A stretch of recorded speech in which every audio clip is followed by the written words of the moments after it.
There are tons of things I love about being Catholic, but at the top of the list is the Eucharist. Most people have never really stopped to think about it, but the Eucharist is amazing. I was asked once, what would have to happen for you to leave the Catholic Church? I thought about that question for a long time. I combed through the lowest moments in Catholic history, testing each to see if, okay, would that be enough to make me leave the Catholic Church? But after thinking it through, I decided, you know what? I could never leave the Catholic Church.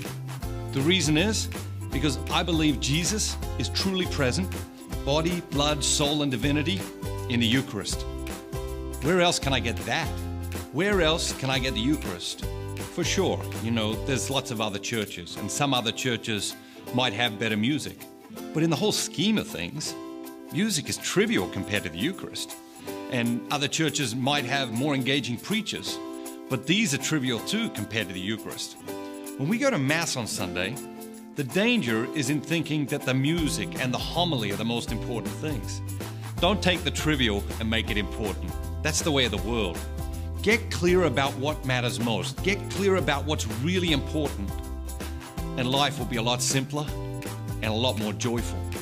At Mass on Sunday, the homily could be in a language I don't even understand. The music could be a complete train wreck.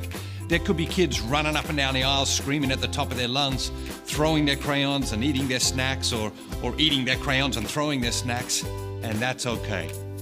Because the moment when I receive the Eucharist is a pivotal moment in my week. It's a moment of transformation, a moment when I get to receive who and what I wish to become. And I could never leave that. It doesn't matter how good the music or the preaching is somewhere else. I could never leave the Eucharist. I won't leave Jesus, and I hope you won't either.